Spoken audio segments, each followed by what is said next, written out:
What's going on, people? This is Joshua McCain, and we're here one more time for another episode of What's Your Reason? And I got a good friend with me here today, and this is going to be a good one because this man has a wealth of knowledge, and he's going to share some of that with us today while we got a little time with him. How do you say your last name? Abioto. Abioto. Welcome, Ekpe Abioto, to the show. Thanks, Joshua. Thanks for it. Man, I appreciate you for doing this with me. Yeah. It's been a long time coming. And Yes. when I first started getting back into doing this, Yeah. you were one of the first people I said, I got to get him. I got to get him at some point. I got to get him on the show. Okay. So I appreciate you for doing this for me. Go ahead. No, is this live or you just? No, it's not live. It's okay. So I want to do something though. Okay, go ahead. To give you an insight on some questions you might want to ask. Okay. That's okay. That's just a bio right there. You can Okay. look at some of that, and then that will. You don't know if you're going now or not. If you already going, or just so that way that'll give you some context. Okay, I did a little research on you. Okay.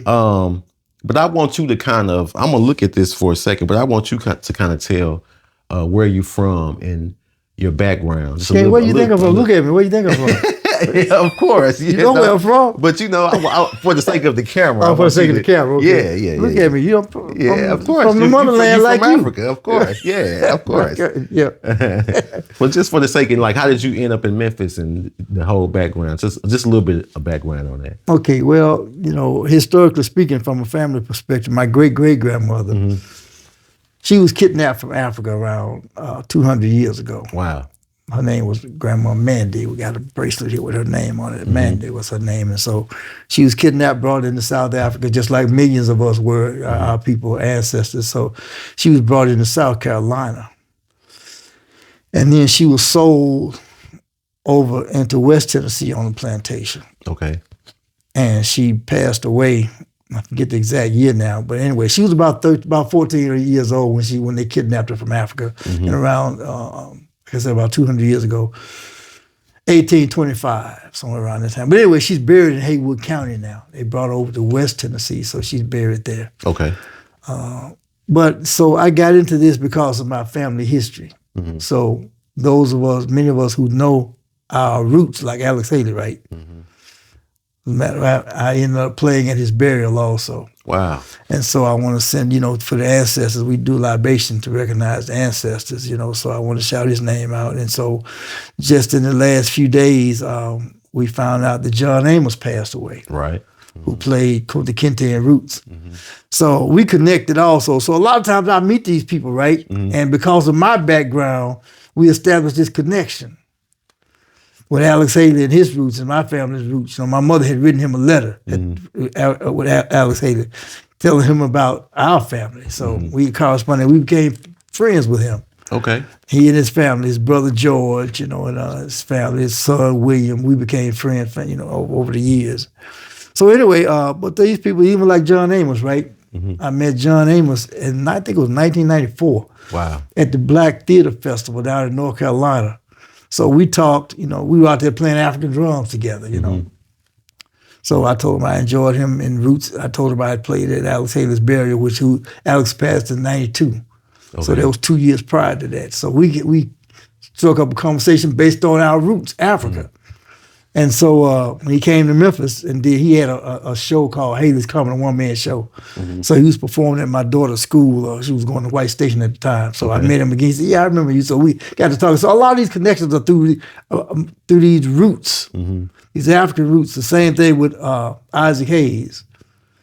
You mentioned, I saw that you had a question. Yeah. Yeah, go ahead. Since we into it, I was going, and Issac Hayes and Sidney Kirk, great keyboard player. Right. They went to Manassas High School. So 10 of my brothers and sisters went to Manassas High School. Okay. 10 of them. I'm the youngest of the 14. Of 14, wow. Yeah, I'm the baby. So you the baby. I'm the baby. So I tell people, so when I was young, they said, oh, he's the baby. I said, no, I'm not the baby, I'm the youngest. Now that I'm 67, I like being called the baby. Yeah. So, you try to hang on to that youth, perspective is all about perspective, right? So anyway, but so that's how I met Isaac through my sister Elaine, and my other family members who knew him, and so he had that African connection too, because he was in school as a chief in Ghana. His African name was Nene Kate Okanse. Wow. That was his African name. So I also ended up playing it at for his burial ceremony. And I was playing kalimba at the wake. It was a private ceremony, so his people called me. They knew Isaac and I were cool. They say, we having Isaac's funeral today. It's a private ceremony. You want to come? I said, yeah, I want to come. So, so I called a couple of my family members who had gone to Manassas that were friends. I said, they called me, they asked me, I said, y'all want to go? They said, yeah, let's go. So anyway, we went. But anyway, I ended up playing a kalimba at his, and for everybody who should know that this is a kalimba. Mm-hmm. If you live in Memphis, you should know that this is a kalimba that was made famous by this man, Maurice White, who grew up in Lamorne Gardens, which is now College Park, went to Booker T. Washington High School. Mm-hmm. So anyway, this is a great book. Since I know people here want to know about history and culture, this is a great book to read. Maurice White, with her power, My Life with Earth, Wind, and Fire. Go check it out. It's a great book. It's a great book because Maurice was on a whole nother level. See, he understood some things that he had studied. Let me just say that he had studied so that he understood other things. So that's why you saw those album covers with pyramids all over it, and just conscious things. So anyway, when I was playing at Isaac's funeral, he came in the room. He and David Porter came in the room, and I was playing my kalimba.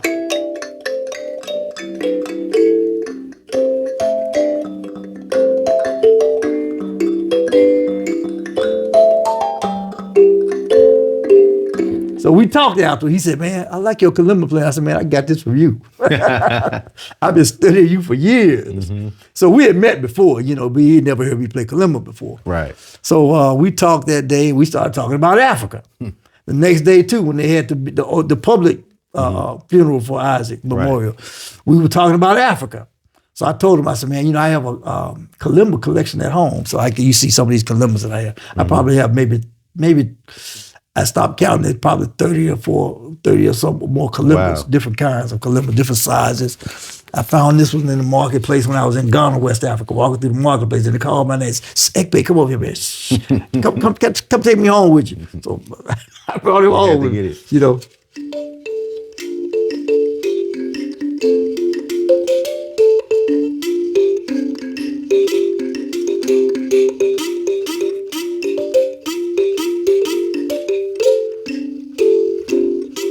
I know you play keyboards, right? Yes. So this is the original keyboard. Keys on the board. So this is original keyboards here. So anyway, so Maurice and I were talking. I told him, I have a kalimba collection at my house. He said, yeah, I have one too. I got one in California. You should come out and see it sometime. So we were trying to make that connection for me to come out there. He had invited me to come and see his kalimba collection. But, wires got crossed up and my connections weren't properly made or whatever, but I didn't get out there. But he acknowledged my kalimba playing, So for me, that was like, and Stevie Wonder too. Stevie heard me play kalimba, but he was like, so like when people like that acknowledge you, I'm like, oh, I'm good. Yeah. And then when children acknowledge, when children like the music that I'm playing, I say, I'm cool. I don't care. Whatever people say, well, but if you got Maurice White, and you got Issac Hayes. That's enough right there. And you got Stevie Wonder. They like my music. I'm like, oh, cool. I'm on the right track. That's all you need. And Africa was the connection with Stevie too. Wow. So that's when I found out Stevie we were over in Japan. I was working with a group called Galaxy. Galaxy, okay. We were the first exotic movement. Okay. I got with them in 1974. It was musicians from Leicester, Leicester School, East High School, and Melrose. So Dwayne Thomas was playing bass. Yeah, I want to get him on the show. Yeah, he'd be a good person to have. Yeah. Frank Black was playing trumpet, and then Kirk Whalen was on saxophone in the group. Blair Cunningham was on drums. Wow. I don't know if you ever heard of Blair or not. Yes, I have. Blair, played, went to England, played with Paul McCartney and everybody. So anyway, we were in the group, and then we got a record deal in '78.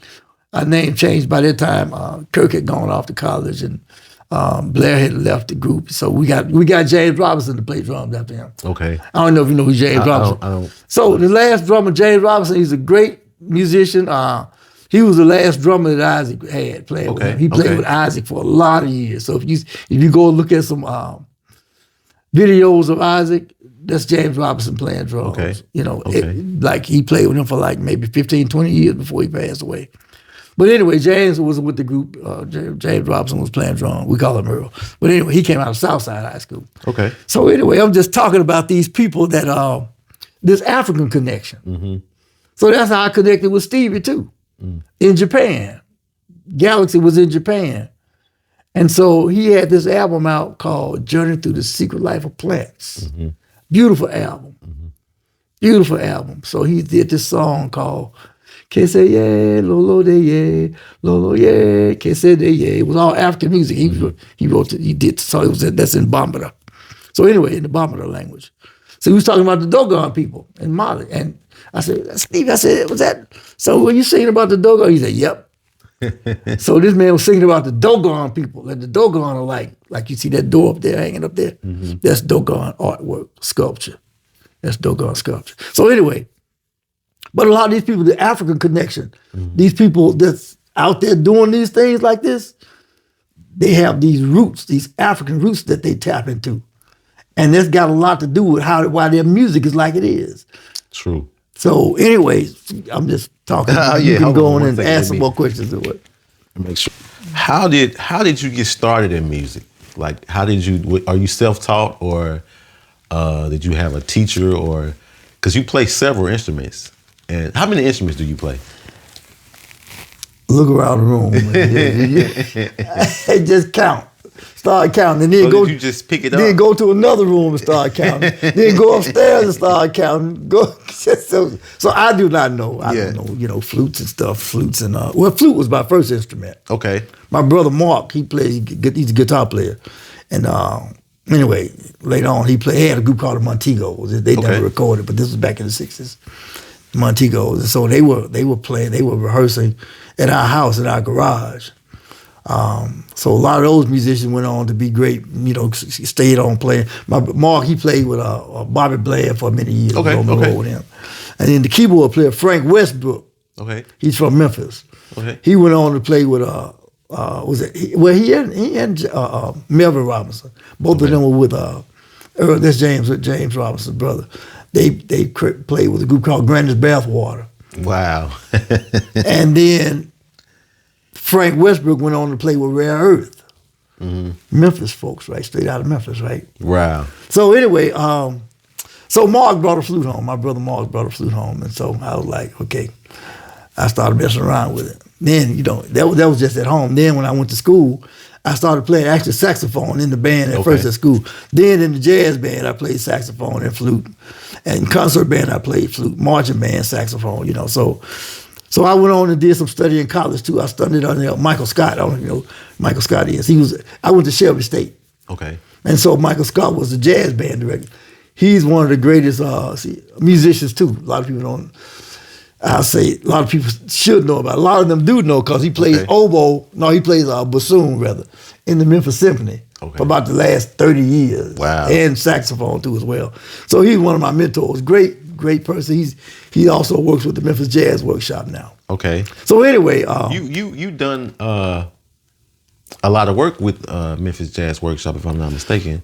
Well, I haven't done a lot of work with them as such, but because did y'all used to host?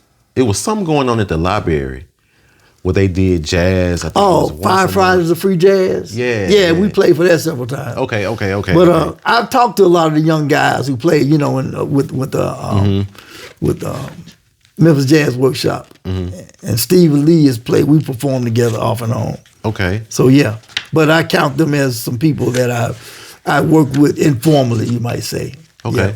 Yeah.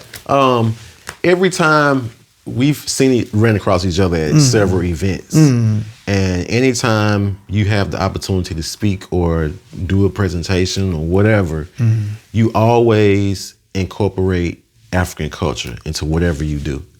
And I mean, whatever. It could be a performance. You're going to probably give a speech or give some type of history lesson. Tell us why you feel, tell me why you feel that's important, because it's obviously a passion. It's not just your heritage, but it's your passion. Every opportunity you get, you use it to spread knowledge about our culture. And where does that passion come from? Well, once again, my family roots, right? Mm-hmm. So I grew up listening to African music. Mary McCabe, Hugh Masekela. Mm-hmm. Then, Harry Belafonte, that's that calypso, that's the African roots music too. Mm-hmm. So I was like 3 or 4 years old, didn't know what I was listening to. I was just listening to music, right? Yeah. And if you grew up in the church, that's black music. All the way. Rooted in African, rhythms and definitely and whatnot. So all that is what I heard in my upbringing as a child. I heard it. And I was just hearing it. Didn't know what it was. I'm just hearing it, right? And so once again, later on, I heard Earth, Wind, and Fire. It all came back. It was, it's on your hard drive, right? It's hardwired in there. And then it just takes something to reboot it. Mm-hmm. So when I heard Earth, Wind, and Fire, especially, when I heard that kalimba, and I'm like, wait a minute, all this stuff sounds familiar to me. Yeah. And so it clicked back in. Okay, let me just show you. There's an album. Go ahead. Let me just get this album for you so you can see. This is Mary McCabe.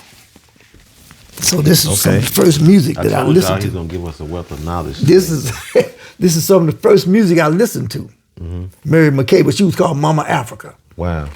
So anyway, that's what I was listening to when I was young. I was listening to Mary McCabe, Hugh Masekela, and I got to meet Hugh Masekela too. Mm-hmm. So a lot of these people, I'm so happy I got to meet them. So he came to Memphis and performed. So he was performing at the Orpheum. I saw his performance. I said, man, I've been loving your music since I was a child. Mm-hmm. And guess what he told me? He said, it's not my music. What did he say? He said, it was already, I'm just playing what was already here. Yeah. That's what he told me. Yeah. And I'm like, yeah. All music came from Mother Nature, the sounds of nature anyway, right? Yeah. So he said he was playing what was already here. Wow. So, That's a revelation, when you meet beautiful people like that, and they tell you that just stuck with me. I said, I'm on the right track. Because all these instruments that I play, I talk about how music came from Mother Nature, sounds of nature, the thunder, and animals running, birds whistling, and all that stuff, So when I go and do these presentations, you have to tap into that root. Because going back to what you said, the oldest remains that they found of anybody on the planet was from Africa. Mm-hmm. African woman, they called her Dinknesh. Wow. They also called her Besmet. Now the Europeans, the Leakey family, they went and studied over there. They called her Lucy. Mm. But I like to give her African name, give her just due with her African names. Okay. So we all came from that. I don't care what color, what your shade is to this day, right now, but we all came from those roots. Mm-hmm. So, yeah. You're right. Yeah. First of all, I want to thank you for letting me come into your home because I normally do it at a studio or somewhere. I have several locations around town. Yeah. But you actually suggested that we do it at your house, and I'm glad that you did because if you look around, it's just knowledge everywhere. When do you have time to read all this stuff? But I just knowledge, a wealth of knowledge. And what do you think? I thought of this question earlier because you would be the perfect person to ask. I'll say this. Thank you for what you do for the community. We need more people like you who take every opportunity they can to give that knowledge back because if we don't, at some point it's going to die out. Yeah. And you're one of the people that's helping preserve that. So by saying that, I want to know what do you think the youth need right now as far as, I'll let you say that. Because it's a lot missing, so we can go all around with that question. Yeah. But what are a few key things that you think the youth, particularly the young black youth, are missing right now or that they need? Okay, like that book you're holding in your hand. This is a book that I wrote, right? Mm-hmm. Don't Touch a Gun. Mm-hmm. And I wrote that book because, let me just say it this way. Don't Touch a Gun I wrote a book about a song I wrote, and that's what this book is. I wrote the song in 1997. I was getting ready to do a performance for all the Head Start children in Memphis and Shelby County, about 2,500 children, right? Wow. And then, some of the staff members and parents. So I had already written I'm a Genius and, the motivational learning songs, right? I'm a Genius and Buckle In, Seatbelt Safety song. And so when I was meeting with the people with Head Start, they said, somebody should write a song for children about not touching guns. So I guess my name must have been somebody, right? So this was September when we were meeting, and we were going to have the performance in November. I said, by the time we do the performance in November, I'll have a song written. And that was the first time I performed that song in 1997 with Head Start. And so, I do research on things that I do. Whatever songs I write, I do research. So it's some background knowledge that goes along with it. So they said, because they were saying, children pick up guns and shoot themselves by accident or shoot somebody else. Yeah. And so I began to do research on that. And I was like, man, that's really true. So that's why I wrote Don't Touch the Gun, because people say, well, put the gun down. My thing is don't touch it. A gun won't go off by itself. It won't. If it's just sitting there, it's an inanimate object. And if children pick it up and think they're going to play with it, shoot themselves, or shoot somebody. But the whole idea is don't touch a gun. Don't touch it, period. There's no chance of somebody getting one of your friends, like you see all these boys these black boys, you mentioned black boys, right? Yeah. There's no way the gun is going to shoot somebody if it's not touched. Right. Period. So inside of this book, I put history in it. Because the story goes that they find this gun on the playground and they had sense enough to tell one of the adults, right? And so through going through this process, they learned some things from listening to the adults. And their principal's name is Mr. Green. Mr. Green loves history. He loves history. He loves jazz. When they walk into his office, he listens to some Coltrane, in his office when they bring the gun in there. When Mr. Black, Mr. Black, he picks up the gun and they go and tell Mr. Green. Mr. Green chilling on some Love Supreme in the office, right? So anyway, so he's always talking with the boys too, dropping knowledge on the boys. He's like that cool guy that they want to talk to. He's old school, you're right? Right. Old school, cool. So anyway, he started dropping knowledge on them, right? And everybody else in the school, the counselors, Miss Golden, they all dropping knowledge on the children, right? And so the children coming up in this environment where they're learning things from the elders. So they end up writing a song, about one of the teachers said, well, why don't y'all write a song about what happened to teach children don't touch a gun?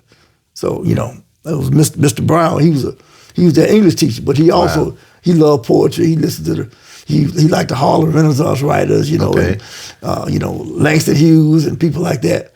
So he was a poet too, along with being a teacher. So anyway, it's a whole thing where they go through this whole history lesson of learning. And so they talk about how the spirituals were message songs. And they're getting all this knowledge. And it starts coming, oh yeah, we need to write a song that's saying something positive. So anyway, that's how, so it's a whole, I talk about Memphis. The setting is Memphis. So it's funny because, I just flipping through it and I saw just the names. I'm going to read a little bit. Can I read a little? Read that, man. Read it. It says, when they got to the office, Mr. Green was at his desk and soft jazz music was playing in the background. He liked to listen to Louis Satchmo Armstrong, Dizzy Gillespie, Phineas Newborn, Charlie Parker, Wes Montgomery, and others. I'll stop right there. That, I'm a nerd anyway, but that caught my attention because like you said, there's history in this because now they can go say, okay, who is Charlie Parker? Who is Phineas Newborn? Let's talk about Phineas Newborn. Finest. Finest. Yeah. That's what they call it, finest. Yeah. That's what Calvin's brother called finest. Everybody called him finest. Yeah, and I saw his name. I said, I got to mention him. Yeah. Tell us a little bit about, did you know him, have a relationship with him? Yeah. So tell us about that. Finest was cool, man. Finest was one of the coolest people you ever want to meet. So we were playing at this club called our group Galaxy. We were playing at this club. I had met him before, when you were out on the scene, Finest. So he was we were playing at this club called El Morocco one night, right? Okay. And so he sat in with us, was jamming. So we just started hanging out after that. And I got pictures of him playing piano at my family house, Okay. I done been happy with my family. So he's sitting down playing the piano. I got might be in this. I got a stack of photos around somewhere. But anyway, he used to come and hang out. And then Calvin was a great guitar player also. They came up in a family. Their father had a group called, it was a Finnish Newton Orchestra or something like that. But their father played drums. Okay. Yeah. And they came out of Booker Washington High School. That's when they came out of Booker T. Washington. Yeah, it's a lot of just the names you keep throwing out. Yeah.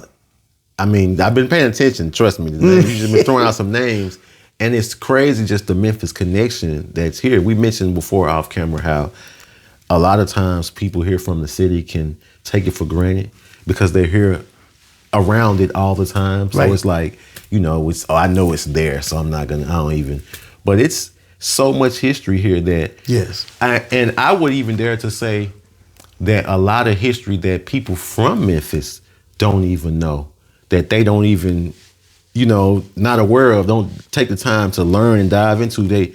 It would enrich and enlighten them so much, more especially about being proud about living here. That's one of the things I like about living here is because there's so much history. It's everywhere, and it's continual. It's not like you can just learn everything in one day. Oh, no. It's like it's so much it goes back, and it's continual to be made. Right. So it's just like, man, I mean, you can go left, you can go right, jazz, blues, R&B, gospel. Any form. It's all of it is right here. Yeah. And so that's one of the good things I like about living here in the city.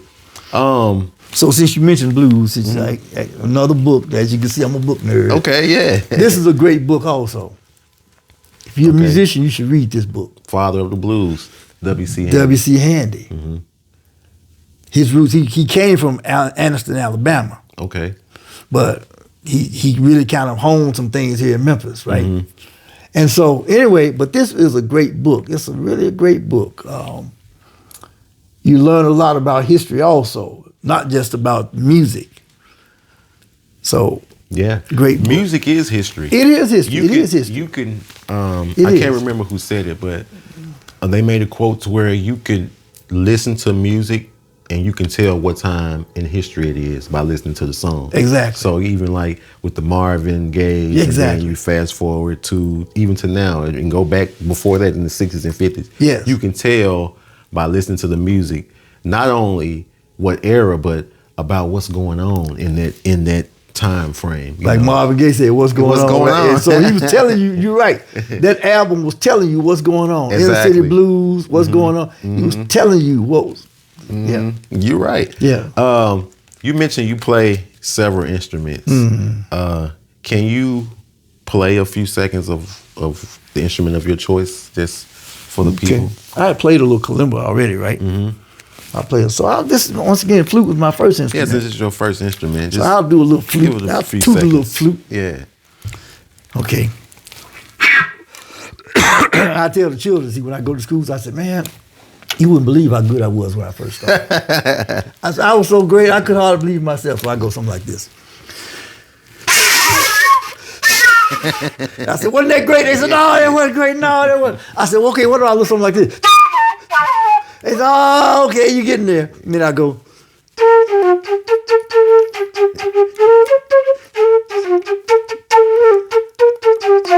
They said, oh, yeah. So anyway, I mess with the children a little bit. You just get them to kind of engage them. Right.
Just a little something. I was messing around with a little 7 Steps to Heaven by Miles. I heard that. And then a little Afro Blue by Train. John Coltrane. I heard that also. Which I think you mentioned his name often. We've been around each other several times, and I heard you mention John Coltrane's name. Yes. What is his influence on you? Great influence. I was listening to him early on in my life too. And so his music, as he said himself, was very spiritual. He did a Love Supreme. And one of the greatest albums. One of the greatest ones he did. And then he later on, of course he was doing bebop first, he was doing, like Giant Steps and all that. And then he got into modal music. He was listening to Eastern music, African music. So there's one piece that he did called Kula Say Mama. Okay. And that album, somebody's playing kalimba on there. I think Pharaoh Sanders is on there with him. I think Eric Dolphy is on there with him on that album, if I'm not mistaken. So they began to be able to really just kind of stretch. Stretch out. They were stretching the sounds of the instrument. It became kind of, once again, it was more spiritual than just, just playing notes. Yeah, than just playing notes. And they just decided to just move on out there with it. So that influence, once again, Train, great influence. Charlie Parker too, of course. I play alto, so but that music, once again, is just kind of, and a lot of this came out of what we call the Black Arts movement too, as well, right? During the Black Power movement, the Black Arts movement. So a lot of that music began to really kind of stretch out. People like Cecil Taylor and Archie Shepp and these people, they began to stretch the music. It was revolutionary music. And so that's how a lot of that came about. It was just, okay, everybody else was playing this other stuff. Okay, they had played bop. And same thing with Miles, right? He had played bebop, Birth of the Cool and all that. Yeah. Then he went stretched on out, Bitches Brew, his old kind of thing, Nefertiti. They were like, okay, we've done that. Now it's time to really just kind of push the envelope. Yeah. It's funny because when you started playing Miles, I actually had on a Miles t-shirt that I made. Okay. I had that on first, and I was like, nah, I'm gonna change my shirt. But then when you started playing it, I was like, I should have kept my Miles Davis shirt on. But yeah, I'm a big Miles Davis fan. I'm a big jazz fan. So, let me just say this. There was a concert in Memphis over the weekend. I'm gonna get this book too while I'm thinking about it. I told y'all, a wealth of knowledge. Nothing but a wealth of knowledge. I'm just trying to get in where I fit in. Oh, yeah. I'm trying to get in where I fit in. This book, it's called Upright Bass, The Musical Life of, let me just sit down. The Musical Life and Legacy of Jamil Nasser. Okay. So Jamil Nasser was a great bass player from Memphis too. As a matter of fact, this book was written by his son, Munir Nasser, who's a trumpet player, great trumpet player. He was in town over the weekend and did a concert. It was all Miles Davis music, so that's what made me get into wanting to play 7 Steps from Heaven, So, it was a great concert. As a matter of fact, I told him, I said, look, Munir, you need to do an album called Munir Plays Miles, a tribute to Miles Davis, because he did all Miles Davis, and Memphis musicians. Charles Pender was on saxophone. Charles. Shout out to Charles. Shout out to Charles. He's my cousin, by the way. I told Munir, I said, because we met a few years ago when he came to get accepted an award from the W.C. Handy Heritage Awards in the name of his father. Okay. So I told him the other night, I said, Munir, let me introduce you to my cousin. I said, this is my cousin Charles. He said, man, anyway, that kind of thing. But this is a great book talking about Memphis history and music history. This is a great book. Jamil Nasser, great bass player. The foreword is by Ron Carter. Another bass player. One of the greatest bass players. So if you, that ought to tell you something right there. Yeah. If he wrote the foreword for this book, that lets you know how great Jamil Nasser was. But anyway, Philip Joyner, who passed away a few years ago, okay, is his nephew. So his name was George Joyner before he changed his name to Jamil Nasser. I'm just letting people know. And he talked about it in the book too. But this is a great book. Munir lives in New York. Okay. That's where he grew up. He was born there. Jamil Nasser left Memphis like many other musicians did. George Coleman and Frank Strozier and Charles, all these people left Memphis. Just like Maurice White left Memphis, right? Yeah. Now, just imagine, I'll just say it straight. A lot of times Memphis don't give love to the real musicians, right? Not at all.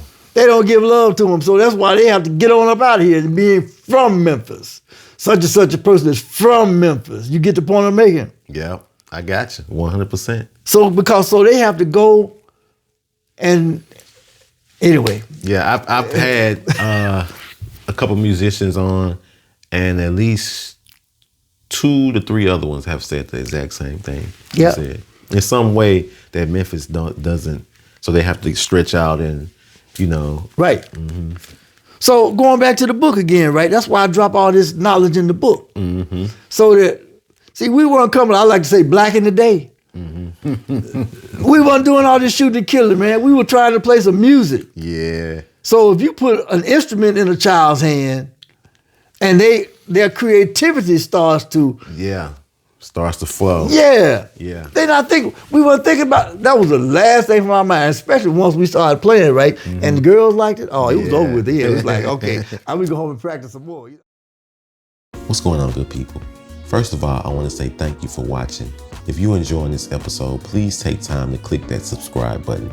It's going to help me reach a lot more people with my podcast, and I would greatly appreciate it.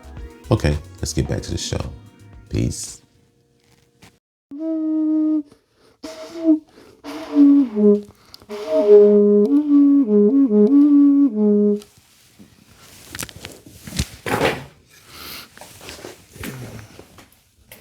Yeah, okay. Yeah. You got a new instrument on this. Yeah, this instrument was made by a friend of mine, David Green. He's a great visual artist. Okay. And he started seeing some of my instruments, some of my African flutes. He said, "Graham, I'm gonna make some flutes for you." So he started making flutes. Okay. And he made this one. Wow. I call it Hotep. Okay. In ancient Kemet language, Egyptian language, Hotep means peace. Right. So I call it that because of the sound that it evokes. And everywhere I go and play it, I play it for yoga classes. People that go to sleep, they just knock out, So once again, the sound is a powerful tool as a behavioral science. So just, I'm gonna show you for a little Hotep. We need more peace. We do. So.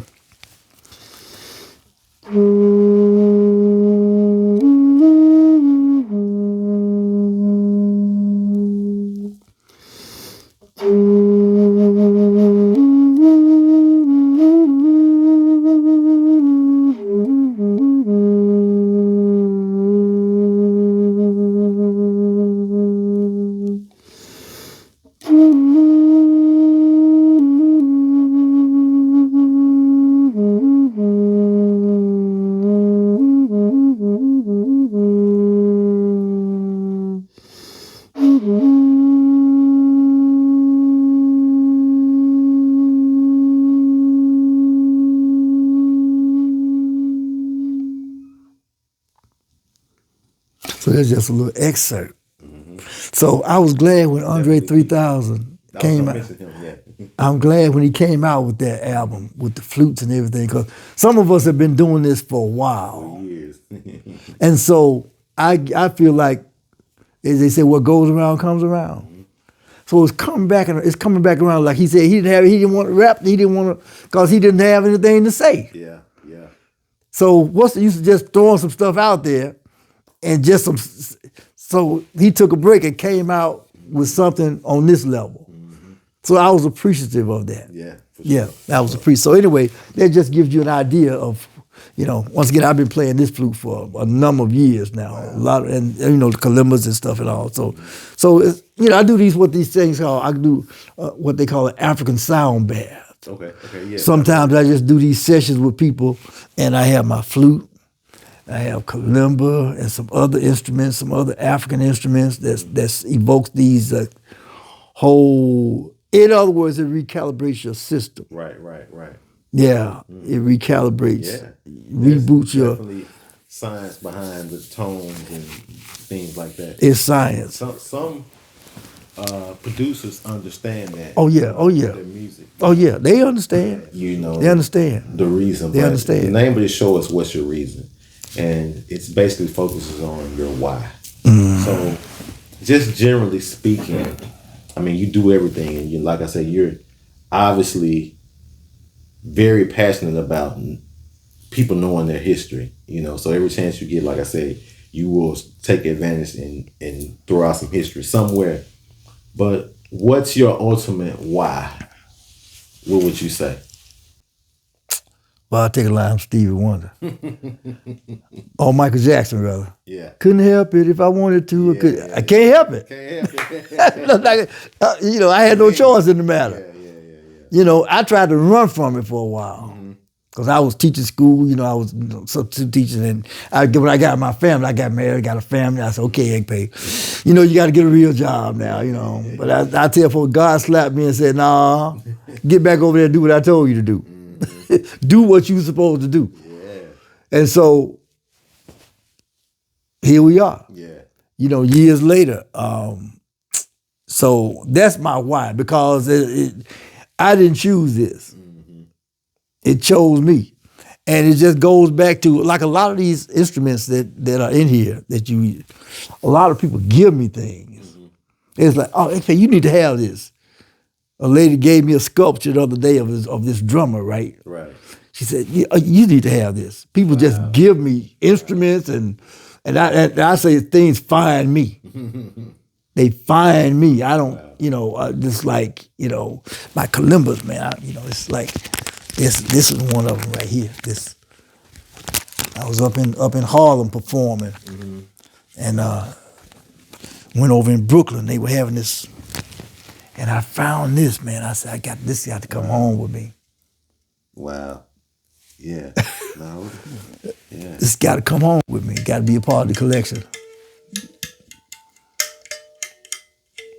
Yeah. So once you learn the notes, you can. Yeah. Needs a little bit of tuning, because I hadn't really just played it in a while.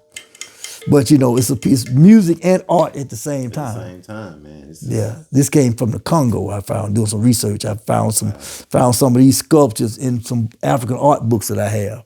That's from the Congo. I said, oh, that's Congo style right there. How do you tune it? How would you tune it? Well, you tune it by moving the keys up and down. You put them down. You put them, you know, up and down. Sometimes you can move them. Oh, okay, I see. Okay. You can move them like that, but sometimes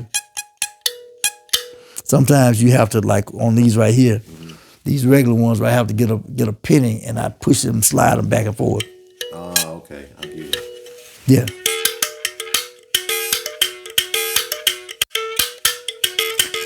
Wow. And a lot of it is about the rhythm. That's what I was just going to say. You read my mind. It's about the rhythm. When you start playing, you immediately went to rhythm.